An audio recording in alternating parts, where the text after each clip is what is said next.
Hermano, estamos hablando pues sobre la apostasía. Y si mal no recuerdo, pues nos quedamos hablando, ¿verdad? De que la apostasía, ¿verdad? Por necesidad envuelve un pleno conocimiento de la verdad. Es la persona que puede apostatar, es aquella persona que ha entendido el Evangelio, que lo ha aceptado y que ha vivido en él. Así que la apostasía por necesidad envuelve un pleno conocimiento de la verdad.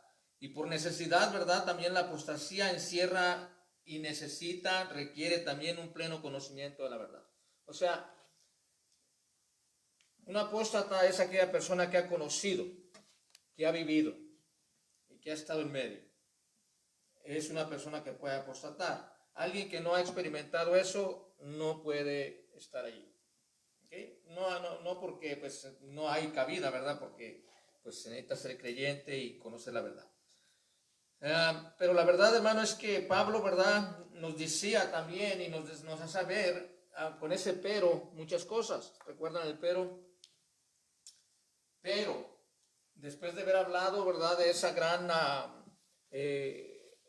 gran privilegio que hemos tenido nosotros, de la confianza que nos dio el Señor de su palabra, de su verdad. Después de eso, Pablo dice, pero el Espíritu dice claramente que en los posteriores tiempos algunos, ¿no? Esa palabra también es clave, algunos. Eso quiere decir que no todos, pero algunos apostatarán de la fe. Y nos quedábamos hablando de que no se trataba de una fe subjetiva, como simplemente decir yo creo en Dios, sino de una serie, ¿verdad?, de verdades en la cual, ¿verdad?, somos enseñados. Algunos apostatarán, y esta es la frase que vamos a estudiar, ¿verdad?, el día de hoy. Algunos apostatarán. O sea, en otras palabras, algunos se apartarán de la fe. Ahora, cuando Pablo está hablando aquí de la fe, no se está refiriendo a esa confianza o ese creo en Dios que es subjetivo, ¿verdad? Como cuando usted y yo decimos, yo creo en Dios. Porque podemos pensar, a esa fe se está refiriendo. No, se está refiriendo a un conjunto de verdades que conforman la fe cristiana. Son muchas. Por eso es doctrina. Muchas verdades que conforman la verdad cristiana, y a esa es la clase de fe que se está refiriendo aquí. En otras palabras, Pablo está diciendo, algunos van a dejar esas verdades. Algunos ese conjunto de verdades en el cual creyeron por un tiempo, vivieron por un tiempo, practicaron un tiempo, ese conjunto de verdades, algunos van a abandonarla.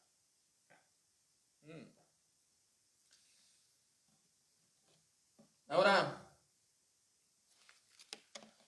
en esta carta que escribe Judas, estuvimos viendo también, como a modo de repaso, ¿verdad? Judas nos enseñaba algo que tenemos que estar haciendo también nosotros al respecto.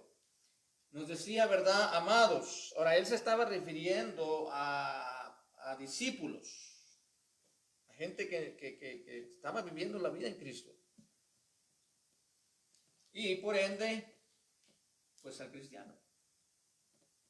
Pero aquí le está diciendo Judas a los discípulos, ahora es bueno aclarar, ¿verdad? Porque la palabra Judas suena muy fuerte cuando no sabemos quién es. Estamos hablando del medio hermano de Jesús, hermano de Santiago.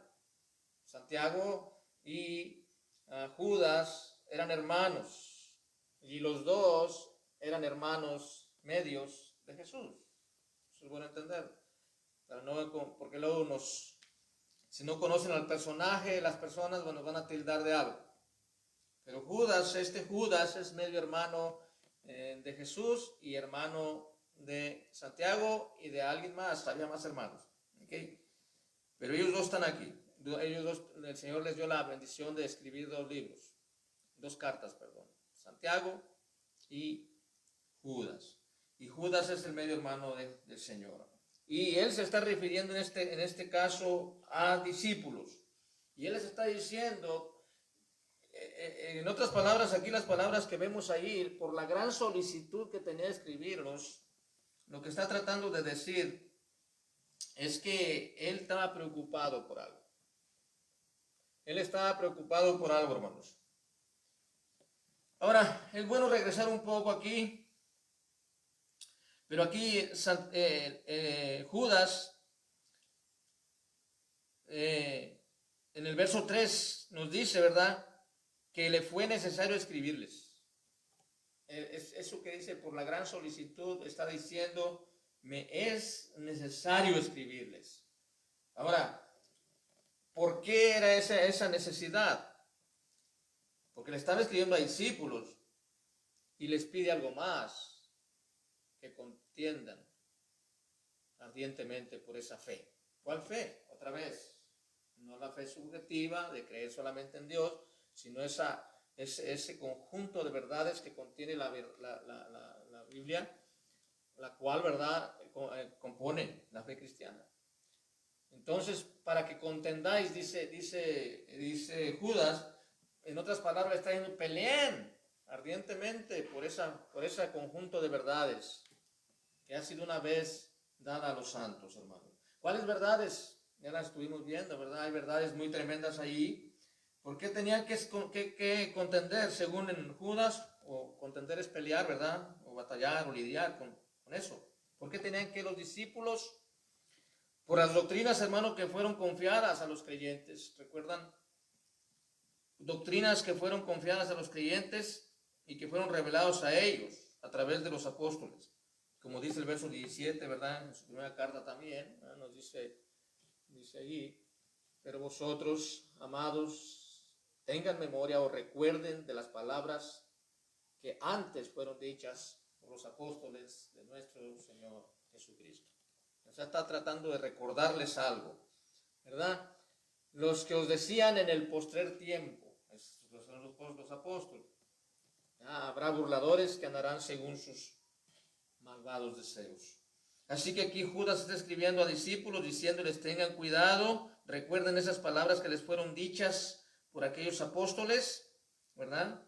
Y aquí Timoteo ahora dice, algunos se van a apartar de esa fe, algunos se van a apartar de esa doctrina, ellos profesarán por un tiempo conocer esas verdades, sus vidas se moverán en medio de esas verdades, miren que es lo que está tratando de decir, se moverán en medio de esas verdades, ¿verdad? Y al final, hermanos, terminarán apartándose de la fe. ¿Habrá eso hoy día, hermanos? Vamos a ver ejemplos en la Biblia, ¿eh? Vamos a ver un ejemplo en el Antiguo Testamento para entender cómo funciona y así poder nosotros ver si hay alguna persona que sabemos que ha llegado a este grado de apostasía. ¿Verdad? En la Biblia, por ejemplo, hay varios ejemplos de apostasía. Uno de ellos lo encontramos, hermanos, allá en la segunda de Crónicas 25. Vayan allí, no vamos a leer todo el capítulo, pero ahí está una historia. Yo se las voy a resumir aquí. Ahí tenemos al rey Amasías. El rey Amasías, esa es la historia del rey Amasías. Vamos a ver, bueno, segunda de Crónicas 25. Capítulo 25.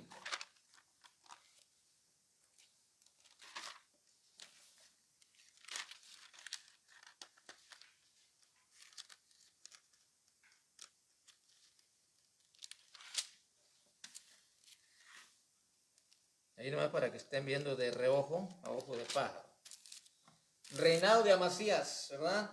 Está en el capítulo 25 de Segunda de Crónicas. Ahora déjenme decirles qué es lo que estaba ocurriendo en ese momento. El rey Amasías, hermanos, fue una apóstata. ¿Por qué? Ahorita vamos a ver por qué. Nos dice la palabra de Dios que cuando él comenzó a reinar, él se comportaba como un hombre temeroso de Dios. Nos dice también la palabra que antes de ir a la guerra, ¿verdad? Ahí está resumida, me lo voy a resumir la historia. Él consultó al Señor.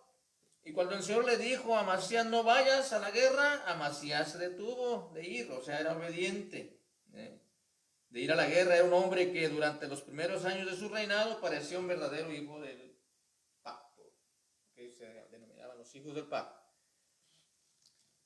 Sin embargo, hermanos, como vemos ahí también en la historia, penosamente en el verso 14 y 15 de la historia, Y ahí aquí los traigo, si ustedes notan en ese capítulo, que ahí está.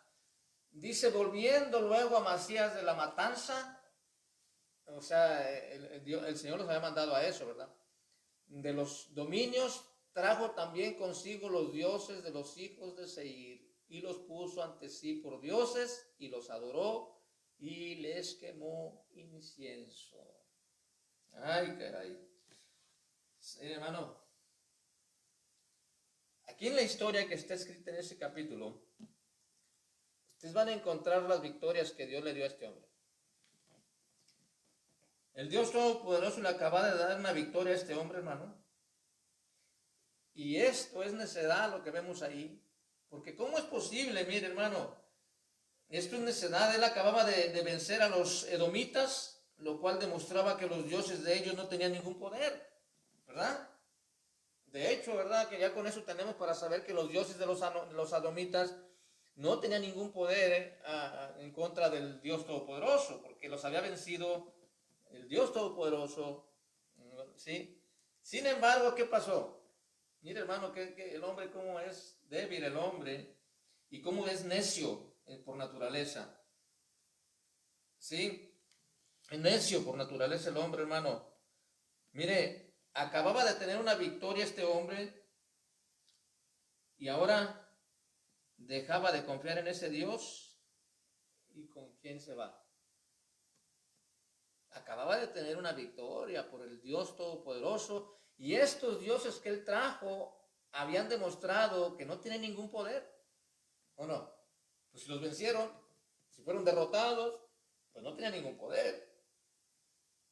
Entonces vemos necedad del hombre, porque ¿cómo es posible que si yo estoy viendo que esos dioses han sido derrotados por mi Dios?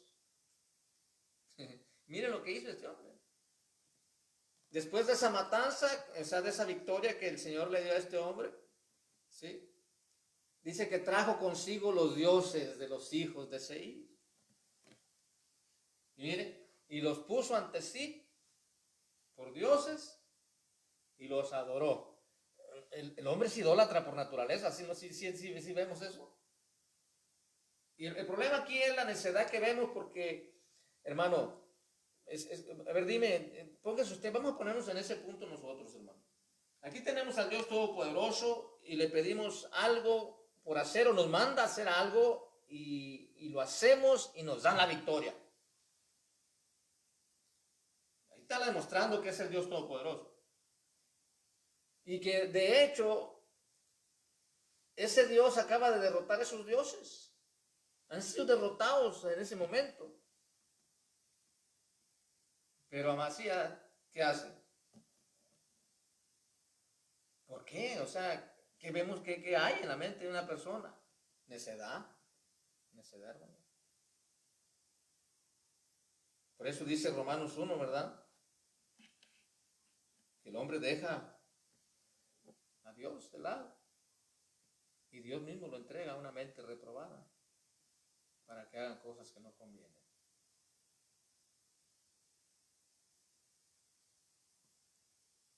A ver, ¿les llama la atención eso? ¿Cómo es posible? A mí me llama la atención, ¿cómo es posible?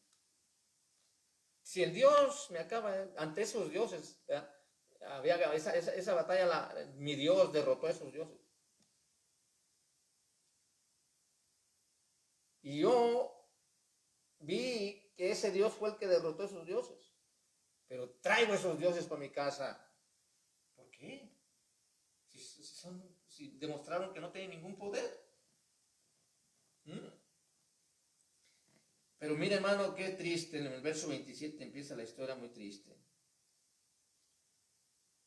Dice, desde ese tiempo, Amasías, ¿qué pasó?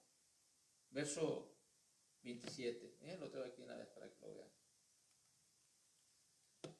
Por esto se encendió la ira de Jehová contra Amasías y envió a él un profeta que le dijo, ¿por qué has buscado los dioses de otra nación que no liberaron su pueblo de sus manos? ¿Por qué? Dice el Señor.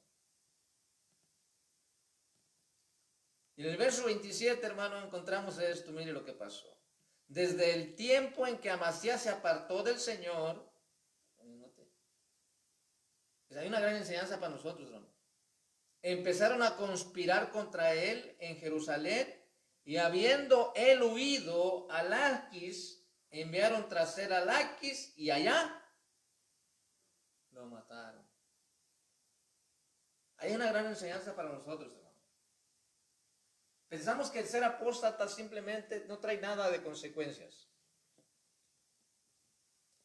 Pero esta historia es tremenda porque, hermano, nos muestra. Amasías comenzó joven, su reinado dice que era de 25 años, cuando él comenzó su reinado. Y estaba de la mano del Señor. El Señor lo mandaba a hacer algo, él lo hacía. Lo que no quería que hiciera, no lo hacía. O sea, obedecía a Dios. Pero en una de esas batallas que el Señor le dio, él dejó al Señor. Y mire lo que dice Romanos 1. Se cumple lo que estamos viendo. Romanos 1, el capítulo 1, verso 18, si no me equivoco, o 18 en adelante.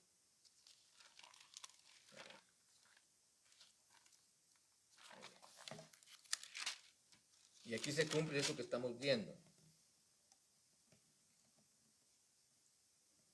A ver.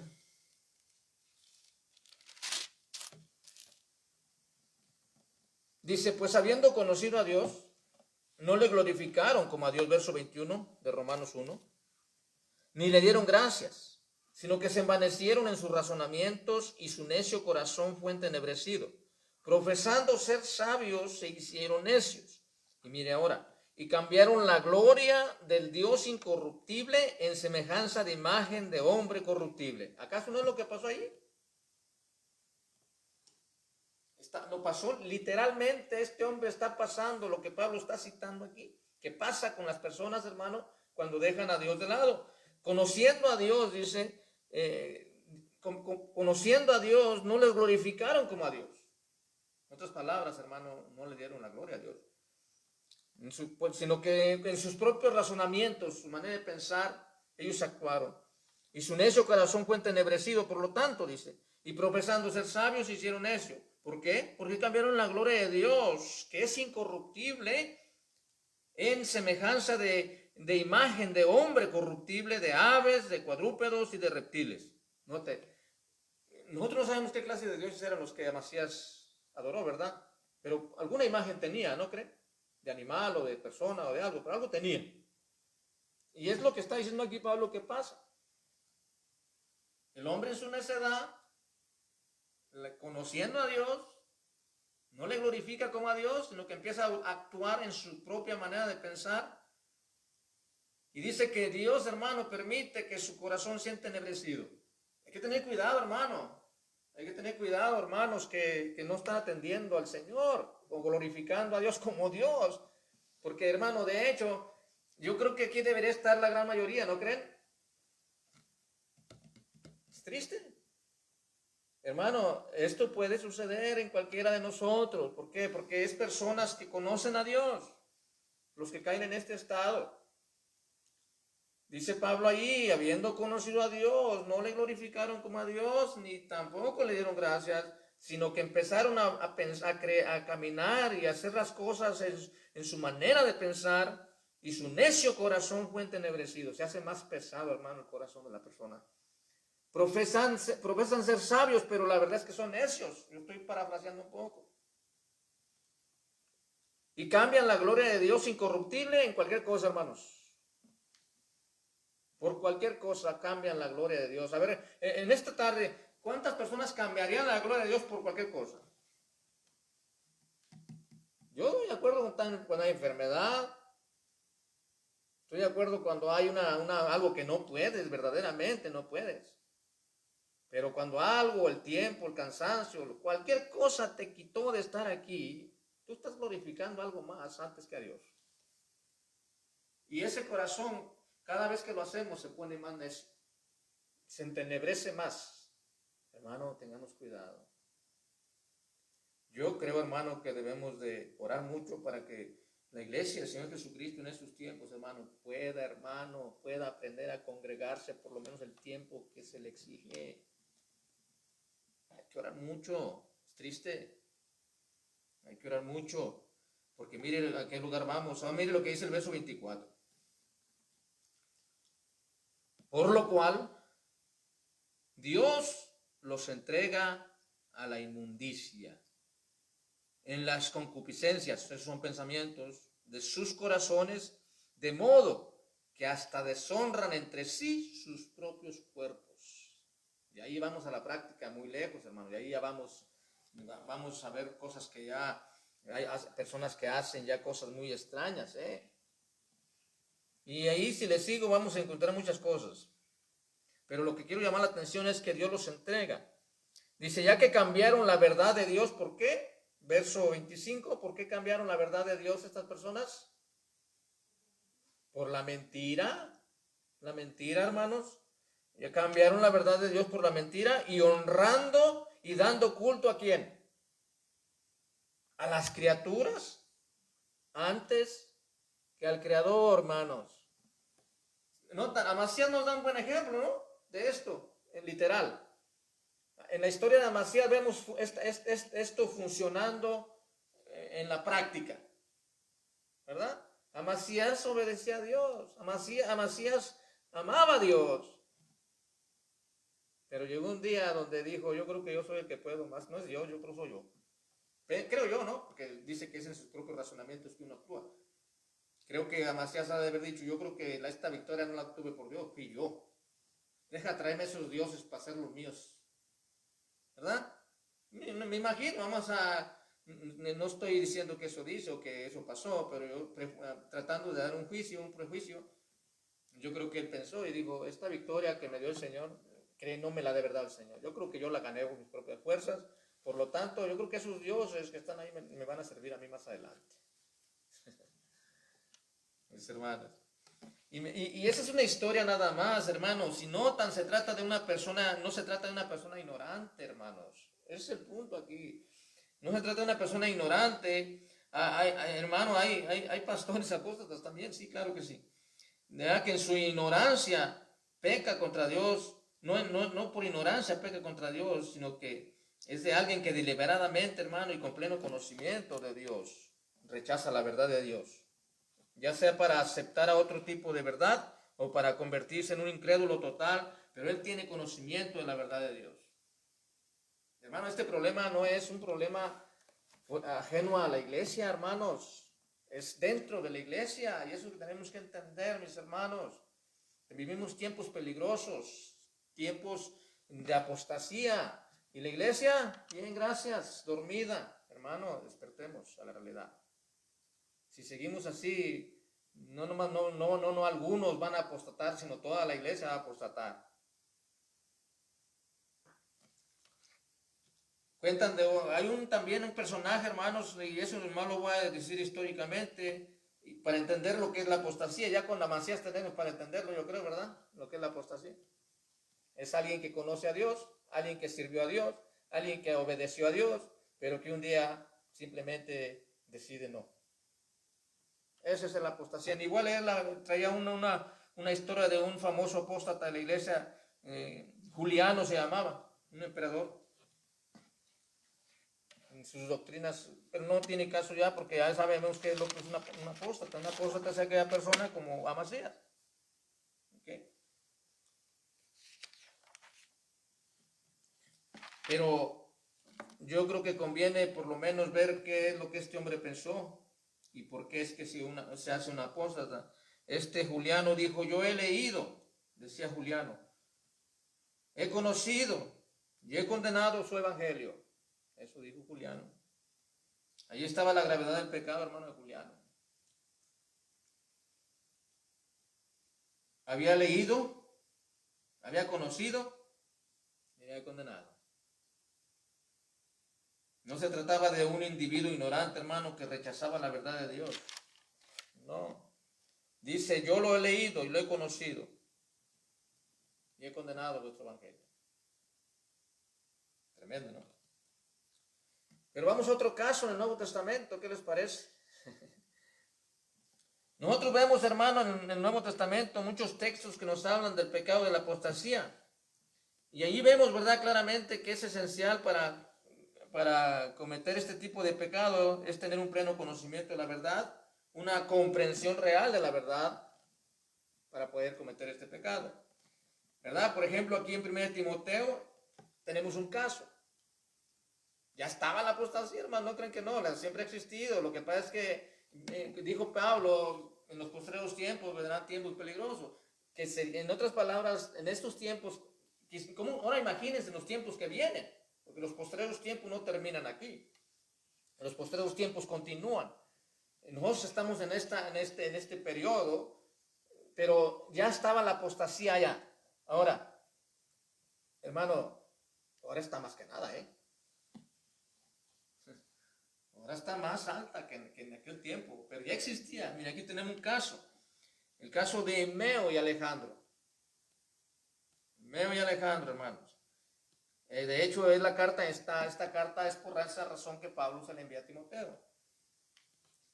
¿Qué pasó con estos hombres? Estos hombres que habían estado en la iglesia, hermano, y sin embargo terminaron apartándose de la verdad del evangelio. Escuchen lo que le voy a decir. No apartándose de la iglesia. ¿De qué? Del evangelio. De la verdad. Hermano, no le sorprenda, no crea que todos los que se van de la iglesia, no, dentro de la iglesia está. Alejandro y Meo, hermano, no se alejaron de la iglesia, se habían alejado de la verdad, se apartaron de la verdad del evangelio. Dice ahí en 1 Timoteo, mire lo que dice ahí en 1 Timoteo, la nueva traducción viviente, lo traigo en esa traducción para entenderla mejor. Le dice Pablo a Timoteo, aférrate a tu fe. Aférrate a tu fe. Oh, perdón. Déjeme, vamos a leer esta porción mejor. Porque esa es parte de lo que vamos a ver. Vayan a enseñar a 1 Timoteo 1. 1 Timoteo capítulo 1. Para ver el caso de Imeo y de Alejandro. Para ver qué pasó ahí. 1 Timoteo capítulo 1, verso 18 al 20. Ahí está toda la historia. Mire lo que le dice Pablo a Timoteo. Y va a poner de ejemplo a estas personas. Dice así, verso 18. Este mandamiento, hijo Timoteo, te encargo para que conforme a las profecías que se hicieron antes, en cuanto a ti, milites por ella la buena milicia, manteniendo, y aquí es donde vamos a elaborar un poco al ratito, manteniendo la fe y buena conciencia, desechando la cual naufragaron en cuanto a la fe algunos, de los cuales son Himeneo y Alejandro, a quienes entregué a Satanás para que aprendan a no blasfemar. ¿Cómo ven? Pablo entregándolos a Satanás. Pablo, hermano, le está advirtiendo a Timoteo que tenga cuidado porque hay falsos maestros dentro de la iglesia de Éfeso. Y le dice, Timoteo, tú debes pelear esa buena batalla, esa milicia. Pero para hacerlo debes mantener la fe y buena conciencia. Y aquí la vamos a elaborar un poco. Vamos a la versión, la nueva traducción viviente. Lo que Pablo está diciendo cuando dice, manteniendo la fe y buena conciencia, está diciendo esto. Aférrate a tu fe en Cristo. Aférrate y mantén limpia tu conciencia. ¿Qué quiere decir con eso? ¿Cuántas veces me han oído a mí decir desde aquí de este púlpito que tenemos que aprender a vivir por conciencia? Es importante, hermano, la conciencia. De hecho, la conciencia, ¿verdad? El Señor nos la puso en un lugar muy especial. Pero cuando yo digo, hermano, que tenemos que aprender a vivir por conciencia, no me estoy refiriendo a que es automático. Vivir por conciencia, hermano, y es lo que Dios espera, que vivamos, A ver, ¿cómo sería esto? Yo no sé si ustedes me han entendido cuando yo trato de decir que tenemos que aprender a vivir por conciencia. Pablo dice que muchas cosas tienen que hacerse por motivo de conciencia, pero yo creo que en cuanto a la práctica de la fe cristiana, hay que aprender a vivir por conciencia. Porque, ¿dónde creen que está situada la conciencia del hombre? En el espíritu. En el espíritu. Ahorita vamos a ver cómo estamos formados. Ya sabes, ya he traído esa imagen muchas veces de cómo estamos formados para que vean dónde está la conciencia.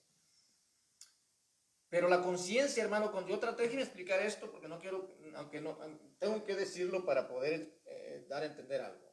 Que mucha gente cuando hablamos de conciencia simplemente estamos hablando como, lo que sea, lo que se te venga a la conciencia. No. Cuando yo me refiero a conciencia, me está refiriendo a una conciencia clara de que has entendido a discernir lo que es bueno, lo que es malo. Ahora, ¿cómo es caminar por conciencia o obedecer o hacer por conciencia las cosas, ese conjunto de verdades que compone el Evangelio? Mi hermano, cuando tú tengas una conciencia preparada, no va a haber necesidad de que te digan, tienes que venir a la iglesia. Tienes que estar en la casa de Dios. ¿Quién te lo va a decir eso? Tu conciencia. Tu conciencia te lo va a decir. De hecho, te lo dice. Y hermano, yo estoy seguro que si una persona se denomina cristiana, de hecho, la conciencia le dice que tiene que estar. Y ahorita los hermanos que no están aquí y que están en sus casas, su conciencia les está diciendo que tienen que estar aquí. Pero, ¿se imagina aprender a vivir por conciencia? Yo creo que es más bien aprender a obedecer por conciencia. Hermano, hermana, que me escuchas, tú que estás en tu casa, que deberías de estar aquí y no estás, ¿qué te dice tu conciencia? Que tenías que estar. Pero estamos hablando de cómo es que este pecado se genera y dice que conociendo a Dios no glorificamos a Dios como Dios.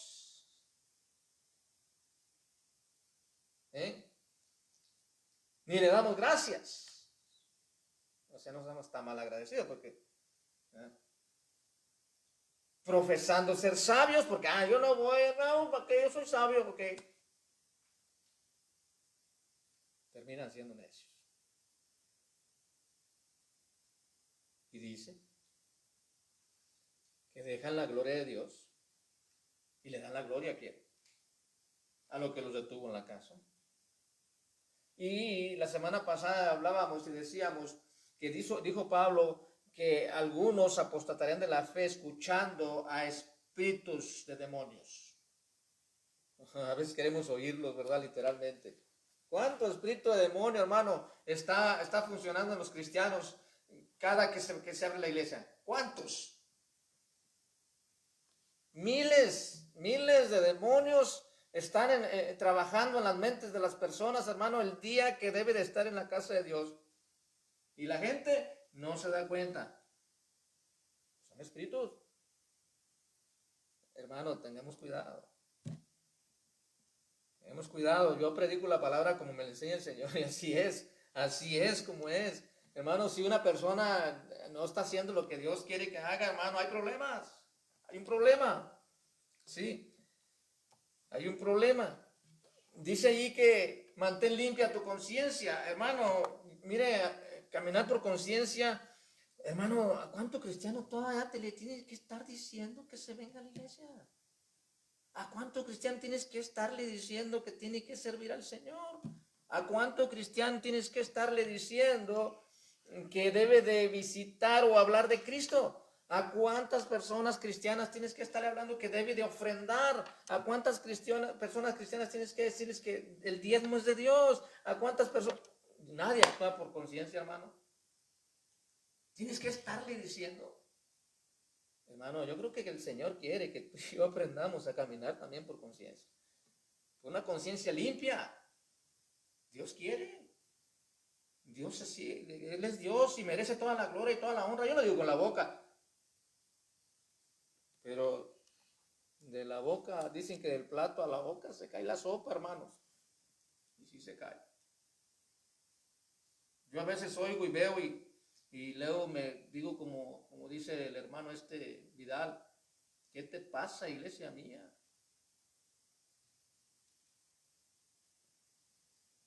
Solo a veces te emocionas y no acabas de cambiar. Hermano, hay que aprender a vivir por conciencia. Dice allí conciencia, por una conciencia limpia. Y no por emociones. Miren, vamos a ver la parte esa que les digo que traigo para ver dónde está la conciencia. Que esto lo trae también ahí. Todo eso es parte. Pero mire, ahí está para que tenga. Mire dónde está la conciencia. Ahí está tenemos una ilustración de lo que somos. El círculo es usted, el cuerpo. Su cuerpo es usted. El círculo. Y cuando Dios nos creó, hermanos, sí notan que Dios controlaba todo. Hasta la conciencia. ¿Y dónde está la conciencia? ¿En qué parte? Hay dos cosas en el espíritu. ¿Qué hay? A ver, dígalo a alguien para saber qué están viendo, entendiéndolo. ¿Qué hay en el espíritu del ser humano? Dos cosas.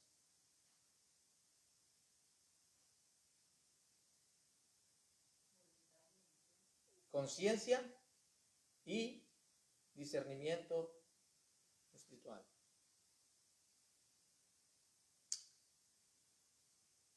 ¿Cómo ven? Nomás dos cosas hay en el espíritu. Pero como cuando Dios lo creó a uno, al principio cuando creó al hombre, ¿verdad? Dios controlaba la conciencia y controlaba el discernimiento espiritual. El hombre podía entender a Dios y podía actuar por conciencia. Pero se perdió, ¿recuerdan? Si notan que abajo donde dice Satanás está cerrada una puertita y está arriba abierta nomás, Dios controlando todo, Dios controlando también su voluntad, Dios controlando sus emociones. ¿Qué hay en el alma? Dos cosas también. Están los 5 sentidos, ¿verdad? Están las emociones. Está la voluntad. Si nota cómo actuamos, hermano, cómo nuestro ser fue formado bien. Cuando Dios lo controla todo eso, hermano, todo está bajo control, conciencia, entiendes a Dios, actúas por conciencia, tu voluntad está dada para el Señor, tus emociones, no te vas a mover por emociones tuyas, sino porque tus emociones son ahora de Dios, tu vista, tu olfato, todo va a buscar a Dios. Todo está controlado por Dios. Pero aquí estamos hablando ahorita de la conciencia. ¿Qué es la conciencia? La conciencia es aquello que usted, ni yo, ni nadie podemos engañar, hermanos. Usted puede decir a una persona que este micrófono es amarillo, ¿verdad? Y yo puedo estar terco que es amarillo, pero usted va a decir, hermano, es negro. Y yo sigo terco que es amarillo. ¿Sabe qué, hermano? A lo mejor usted se va a fastidiar y se va a ir y me va a decir, de veras que está loco, pero bueno, déjame dejarlo que siga pensando que es amarillo. ¿Sabe qué, hermano? Cuando esa persona se vaya y me deje a mí, en mi conciencia, Miguelito, ¿para qué le dices que es amarillo si es negro? Y tú sabes bien, yo no puedo engañar, hermano, puedo engañar solito me engaño. ¿O no es así? A la conciencia no la podemos engañar. Por eso Dios la puso en el espíritu, hermano, porque aunque murió esa conciencia, no podíamos engañarnos. Sabemos lo que es bueno y sabemos lo que es malo. La conciencia. Ahora Dios quiere controlar esa conciencia también. Por eso dice ahí, hermano, y eso es lo que yo quiero que mire, entendamos un poquito de esto que dice aquí. Dice, la única manera de tú combatir todo esto de lo que estamos hablando es aferrarte a tu fe, a ese conjunto de verdades, a no dejarlas, hermano, ese conjunto de verdades en las cuales has creído, por las cuales vives. Aférrate. Pero también me dice, mantén limpia tu conciencia. No de lo que hago o no hago, hermano. No. Mantén limpia tu conciencia de hacer las cosas que Dios te dice por conciencia. Está consciente de ello, Dios lo dice y punto. No estés batallando, no esperes que te diga. Por eso el escritor de Hebreos no se equivoca también cuando habla de esto, cuando dice que debiendo ser ya maestros, tienen necesidad de que se les vuelva a explicar los primeros rudimentos. ¿Qué está diciendo eso, hermano? El escritor de Hebreos cuando dice eso. Está diciendo, hermano, que hay cristianos que tienen años de ser cristianos y todavía tienes que estar dándole su lechita porque son muy quisquillosos. Son niños. Tienes que atenderlos bien, tienes que darle su palmadita, tienes que golpearle la espaldita para que se vomite porque se puede ahogar. Yo estoy tratando de decir algo como un bebé, pero la verdad es que tienes que estarles diciendo, hermano, véngase a la iglesia, hermano, lo necesitamos, hermano. Sus hermanos aquí estamos esperando. Véngase, hermano, por su bien, hombre. Hermano, véngase a alabar al Señor, hombre, ¿qué está haciendo en su casa? Véngase, hermano. Esos son esos bebitos que tienes que estarles dando su palmadita. No deje usted, hay unos niños también bien berrinchudos. ¿Ah? ¿No hay niños berrinchudos? Igual. Niños berrinchudos, no les puedo decir nada, tócalos con las manos suaves porque se te van a enojar y se te van a ir. Son niños berrinchudos. Tratas con niños, hermano. Debiendo ser ya maestro, dice el escritor de Hebreos, tienen necesidad de que se les enseñe una vez más los primeros rudimentos. Aquello que te enseñaron cuando viniste a los pies de Cristo, que tenías que estar en la iglesia por lo menos. Aquello que te enseñaron que tenías que atender, servir al Señor, hablar de Cristo. Esos son los primeros rudimentos. Tenemos que estarnos repitiendo todavía. Tenemos que estar diciendo a los hermanos que tienen aquí 20 años de ser creyentes, vengas a la iglesia, hermano. Triste. Triste. Y esto, de hecho, estamos pues corroborando, ¿no?, lo que la Escritura nos está enseñando aquí.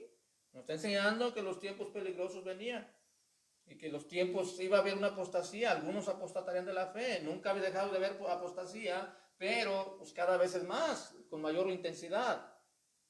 Y los posteriores tiempos para nosotros que vienen serán peor. Así que, ¿verdad?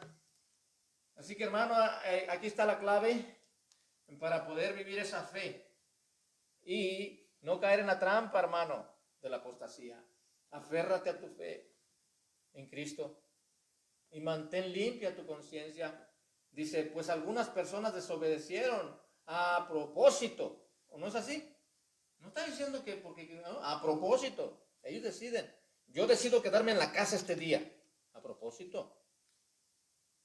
Dice ahí, desobedecieron a propósito lo que les dictaba su conciencia. ¿Qué les dictaría la conciencia a los hermanos que no están aquí este día? Y vale más que les haya dictado algo. ¿Sí pueden captar lo literal que está esta escritura, hermano, lo hermoso que está? Pues algunas personas desobedecieron a propósito. ¿Cuántas desobedecerían al Señor este día a propósito?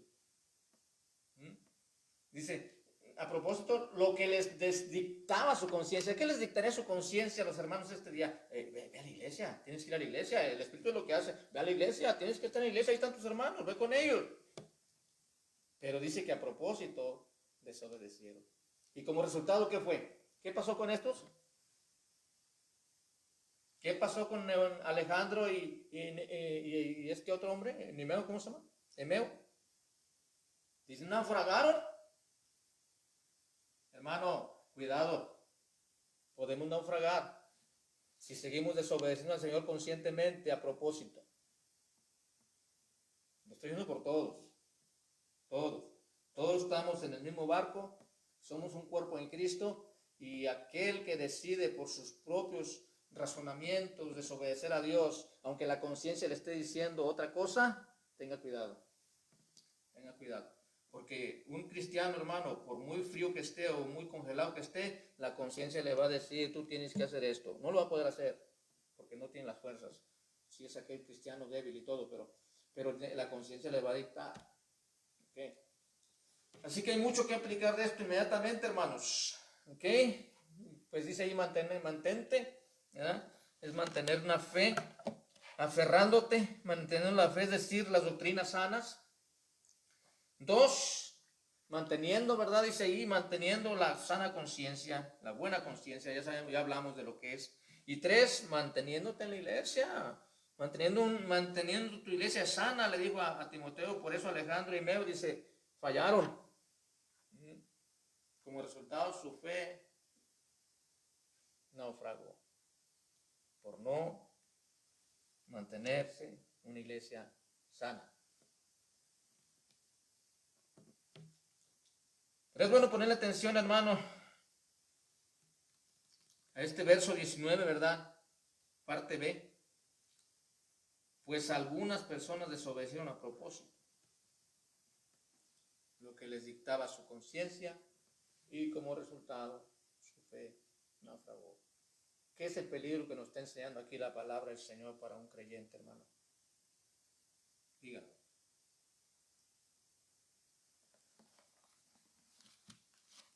Otra vez, ya con esto termino. Todos tenemos conciencia. Y la conciencia Dios la puso para que supiéramos o nos diéramos cuenta de lo que es bueno y lo que es malo. Seas creyente o no seas creyente, tú sabes lo que es bueno y lo que es malo. Ahora, hablando en el tema que tenemos, que nos toca a nosotros como creyentes, a un inconverso la conciencia le va a decir, estás mal. Pero el inconverso no tiene la capacidad ni tiene la fuerza para no hacerlo, para dejar de hacerlo. Ahora, ¿qué nos va a dictar la conciencia a los cristianos? Y aquí nos vamos a quedar. Eso es lo que sigue. ¿Qué le dicta? A ver, hermano Oralia, así de simple. Sábado por la tarde, mañana es domingo. ¿Qué le dice su conciencia?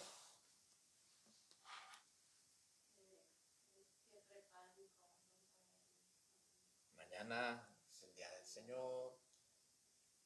Ponte lista. ¿Ya le está diciendo? A ver, Maravilla. ¿Qué te dicta muchas veces la conciencia respecto a la voluntad de Dios? Porque la voluntad de Dios abarca mucho. Para no seguir más con la asistencia a la iglesia.